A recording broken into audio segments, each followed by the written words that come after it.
नमस्कार मित्रों, आज के इस वीडियो में एक बार फिर से आप सभी का बहुत बहुत हार्दिक स्वागत है। आज हम हिंदी साहित्य के महत्वपूर्ण भाग भाषा विज्ञान का बिंदुवार परिचय प्राप्त करेंगे, जहां से सभी प्रकार की हिंदी से संबंधित प्रतियोगी परीक्षा में प्रश्न पूछे जाते हैं। बात करें टीजीटी, पीजीटी, नेट, जेआरएफ आदि परीक्षाओं के दृष्टिकोण से भाषा विज्ञान का बहुत महत्वपूर्ण स्थान रहता है।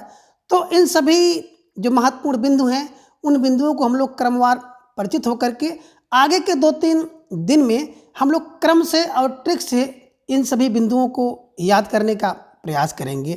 तो चले हम लोग देखते हैं कि कौन कौन से बिंदु हैं जिन्हें हम लोगों को आगे 2-4 दिन में पढ़ना है। तो जैसा कि स्क्रीन पर आप देख पा रहे हैं, भाषा विज्ञान। और भाषा विज्ञान में आप जानते हैं कि जो भाषा से संबंधित विज्ञान होता है उसे हम लोग भाषा विज्ञान कहते हैं। भाषा विज्ञान के अंतर्गत सबसे पहले भाषा की बात की जाए तो भाषा का अर्थ एवं परिभाषा आपको जानना बहुत जरूरी है। और भारतीय विद्वानों द्वारा और पाश्चात्य विद्वानों द्वारा जो भाषा की परिभाषा दी गई है उसको हम लोग अगली क्लास में ट्रिक के माध्यम से याद करने का प्रयास करेंगे।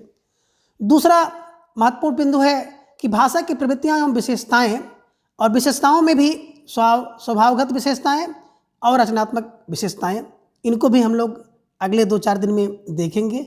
और भाषा के रूप की बात की जाए तो भाषा का रूप, जिसे हम लोग जानते हैं कि लिखित, कथित और सांकेतिक, जो ये 3 रूप हैं, इसे हम लोग देखेंगे। और परिमार्जित, प्रस्कृत और प्रांजल जो भाषा होती है, इस भाषा के रूप को भी हम लोग आगे विस्तृत रूप से और ट्रिक की सहायता से याद करने का प्रयास करेंगे। इसलिए आप लोग बिल्कुल अभी नहीं जुड़े हैं तो निश्चित रूप से जुड़ जाइए, हम पर थोड़ा सा विश्वास करिए। पूरा पाठ्यक्रम आपकी मुट्ठी में और ट्रिक की सहायता से मैं देने का प्रयास करूंगा, ठीक है ना।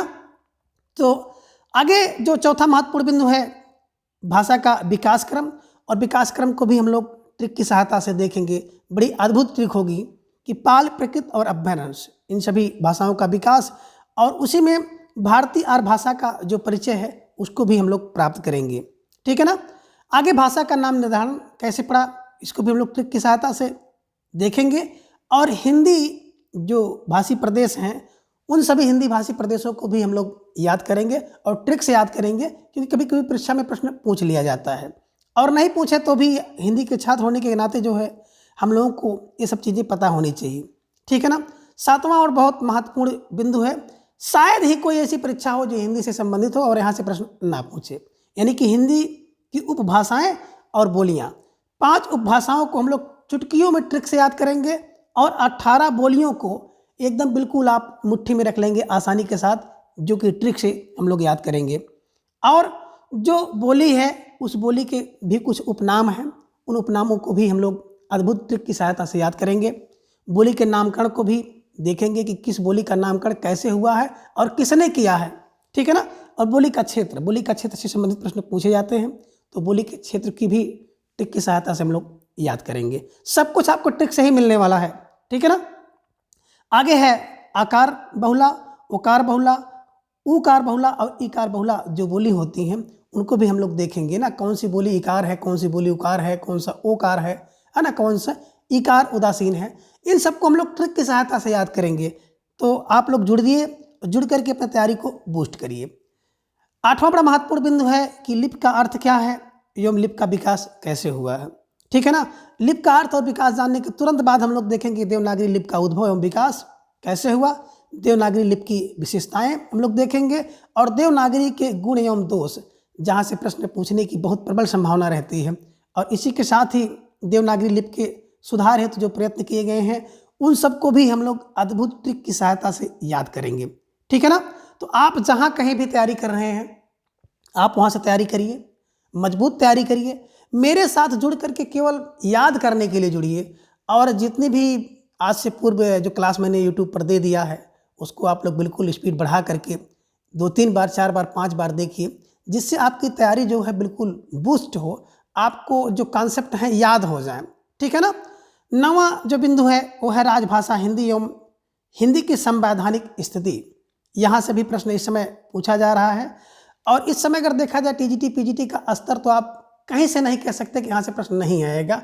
थोड़ा सा जो प्रश्न है उसका पैटर्न बहुत बदल के आ रहा है, इसलिए राजभाषा हिंदी की जो संवैधानिक स्थिति है उसको भी हम लोग ट्रिक की सहायता से देखेंगे। ठीक है ना। आगे है हिंदी भाषा में योगदान करने वाली संस्थाएं। इसकी ट्रिक हमने यूट्यूब पे डाल रखी है। फिर भी जब हम लोग भाषा विज्ञान पढ़ेंगे तो वहाँ पर भी हिंदी भाषा में योगदान करने वाली सभी संस्थाओं को ट्रिक की सहायता से याद करने का प्रयास करेंगे। ठीक है ना। और हिंदी भाषा का मानकीकरण हम लोग देखेंगे कि हिंदी भाषा का मानकीकरण कैसे हुआ, कौन कौन से भाषा मानक शब्द मानकीकरण के द्वारा प्रयोग किए जा रहे हैं। ठीक है ना। और इन सब टॉपिक को पूर्ण करने के बाद लगभग हम 100 से 200 या 400 आप कह सकते हैं वस्तुनिष्ठ प्रश्न भी इसी के बाद आपको देखने को मिलेगा भाषा विज्ञान से संबंधित। और अंतिम जब सब कुछ हम लोग पढ़ लेंगे तो भाषा विज्ञान पर आधारित जो प्रश्नोत्तरी है ये सब के प्रश्न भी आपको यूट्यूब पर इसी क्रम में देखने को मिलेगा। तो इस प्रकार से आप इन जो 13 महत्वपूर्ण बिंदु हैं इन बिंदुओं को ध्यान में रखते हुए हम लोग आगे की अपनी तैयारी करेंगे और तैयारी को बूस्ट करेंगे। आने वाले 4 या 6 दिन में पूरा जो भाषा विज्ञान भी है मेरे द्वारा प्रयास करके संभवतः आपको यूट्यूब पर अपलोड कर दिया जाए। तो आज की इस वीडियो में बस इतना। अगली वीडियो में हम लोग क्रम से एक एक टॉपिक को अध्ययन करेंगे। तब तक के लिए धन्यवाद, नमस्कार, बाय।